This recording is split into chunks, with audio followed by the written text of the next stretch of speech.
हरियाणा फरीदाबाद के जिले पृथला विधानसभा के गांव जवा में ऐतिहासिक विशाल जनसभा रैली का आयोजन किया गया। आपको बता दें, महाराजा सूरजमल की जयंती बड़ी धूमधाम और हर्षोल्लास से मनाई। आयोजक कर्ता विनोद भाटी के जवा गांव में जब घोष के नारे लगे, विनोद भाटी जिंदाबाद के नारे लगे, महाराजा सूरजमल अमर रहे के नारे लगे। आइए दिखाते हैं हम आपको।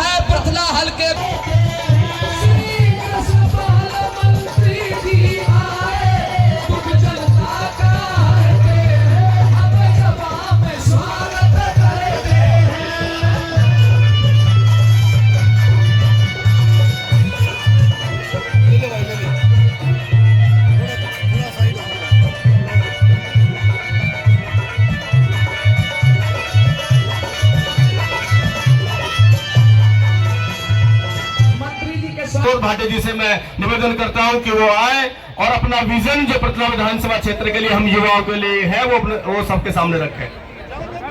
भारत माता की, भारत माता की जय श्री राम। भाई आवाज दमदार नहीं है तो हल्की आवाज है, बोलो जय श्री राम। साथियों, मैं इस महाराजा सूरजमल की जयंती के उपलक्ष्य में जो नौजवान जागरण रैली का आयोजन किया है, उस रैली में हमारे माननीय मंत्री कृष्णपाल गुर्जर जी, फरीदाबाद के विकास पुरुष, फरीदाबाद को स्मार्ट सिटी बनाने वाले, फरीदाबाद को बड़े बड़े एक्सप्रेस हाईवे से जोड़ने वाले, महानगरों से जोड़ने वाले, हमारे बच्चों के लिए दुधौला में स्किल यूनिवर्सिटी खोलने वाले, चहुमुखी विकास करने वाले ऐसे विकास पुरुष हमारे बीच में हैं। उनका स्वागत और धन्यवाद करता हूं। मैं धन्यवाद करता हूं सभी सरदारों का, सभी माननीय गणमान्य व्यक्तियों को जो मंचासीन हैं। मैं नमन करता हूं इस गांव के सरपंच विष्णु मलिक जी को, सरपंच हमारे जिला सरपंच स्टेशन के प्रधान आए हुए हैं भूरा जी, विक्रम जी, गुर्जर सरपंच साहब, बहुत मंचासीन, बहुत गणमान्य व्यक्ति बैठे हैं, चिंटू सरपंच साहब बैठे हैं, राजेश सरपंच साहब बैठे हैं। गिनती गिनाने बैठूंगा, बहुत समय लग जाएगा, माफी चाहूंगा। नमन करता हूं सभी सरदारों को, सभी नौजवान साथियों को और खास तौर पर अपनी माता बहनों को जो इतनी संख्या में इस प्रोग्राम को देखने के लिए आई। साथियों, आज पृथला को अपने डिसिप्लिन का ही परिचय देना है। ये कार्यक्रम पृथला के नौजवान के लिए खास तौर पर बनाया गया है।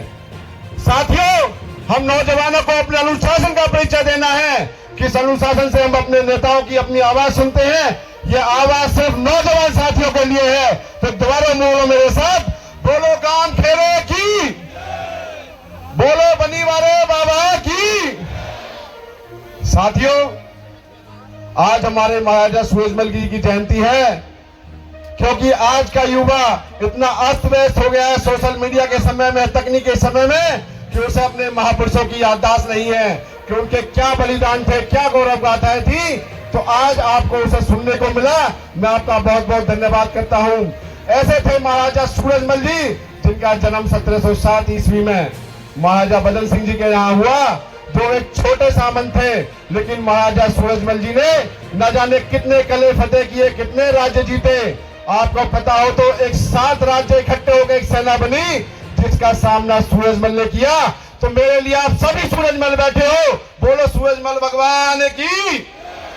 साथियों, जब सूरजमल भगवान ने, हमारे शहंशाह ने 7 राज्यों की सेना का डटकर मुकाबला किया, तो हम तो एक रैली को आसानी से संभाल सकते हैं ना। तो साथियों, हमें अनुशासन का परिचय देते हुए आगे बढ़ना है। आगे मैं बात करूंगा अपने पृथला क्षेत्र की। ये पृथला क्षेत्र वो भूमि है जिसमें करिया की धाम आती है, कुटी वाला फलारी बाबा का मंदिर आता है, बनी वाला मंदिर आता है, मोहने का मंदिर आता है। आप चारों तरफ देखो, इतने पवित्र स्थल आते हैं, इसके बराबर पुण्य स्थान कहीं नहीं है। तो अपने नौजवान साथियों को मैं बताना चाहता हूं, क्योंकि समय बहुत कम है।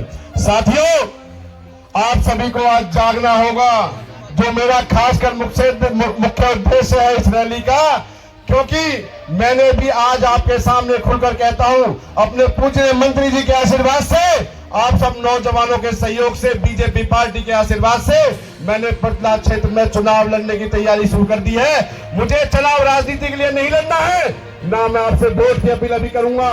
मैं तो आपसे आज पटना के भाग्य को चेंज करने की कहूंगा, जो सिर्फ नौजवान साथी के हाथों में है। पिछले का नवनिर्माण इस नौजवान के हाथों में है, क्योंकि ये नौजवान अपनी ताकत को भूल चुका है। साथियों, क्या आप जानते हो आपका और आईएएस आईपीएस नौकरियों का क्या रेशो है? हरियाणा का कितने % रेशो है? 10% भी नहीं है, ये मात्र 3% रेशो है। आप देखोगे एचपीएस तहसीलदार बड़ी बड़ी नौकरियों में कितना रेशो है?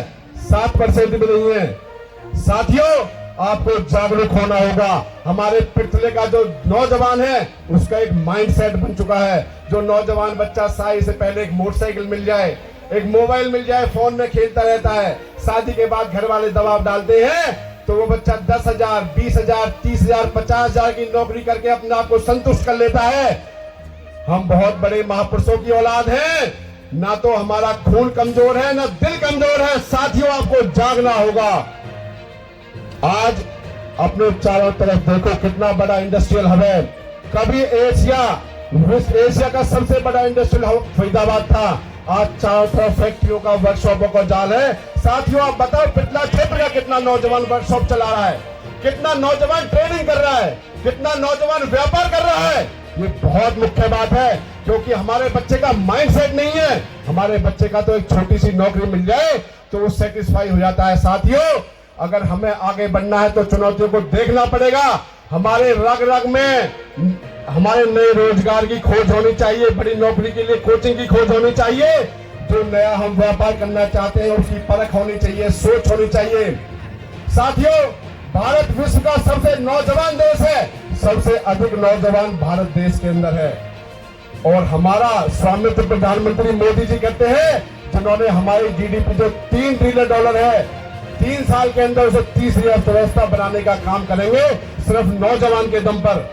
आप देखिए, जितना उपभोक्ता कंज्यूमर इंडिया में कहीं नहीं है, तो यहाँ व्यापार के रास्ते बहुत आसान है। लेकिन साथियों, आपको रास्तों की पता नहीं है। इन रास्तों के लिए एक डाटा खाका तैयार किया गया है। ये रास्तों के लिए आपको सुनना पड़ेगा, सोचना पड़ेगा कि किस तरीके से हम नई कंपनी स्टार्टअप शुरू कर सकते हैं, किस तरीके से स्टार्टअप को बैंक एड दे रही है, सहायता दे रही है, किस तरीके से सरकार नए स्टार्टअप को मदद कर रही है। ये सब चीज की जानकारी आपके पास नहीं है, कोई बताने वाला नहीं है, तो सारा डाटा मेरे पास है। मैं बहुत जल्दी आपके सामने डाटा पेश करूंगा, समय की कमी है। हमारे माननीय मंत्री जी हमारे बीच में आए, उनका बहुत बहुत धन्यवाद है। एक ऐसा मंत्री आप चारों तरफ दे दो, ग्रीन एक्सप्रेसवे हो या 6 लाइन हाईवे हो, स्किल डेवलपमेंट यूनिवर्सिटी हो या हमारे गांव शहरों का विकास हो। हमारा पिछला शायद विकास में पीछे रह गया है, लेकिन मंत्री जी की नजरों से दूर नहीं है। और मुझे पता है आगे पिछला में भी बीजेपी की जय जयकार होगी। इसी के साथ आप सभी नौजवान साथियों का, माता बहनों का यहाँ पधारने पर बहुत बहुत स्वागत, बहुत बहुत धन्यवाद। जय हिंद, जय भारत, जय पिछला।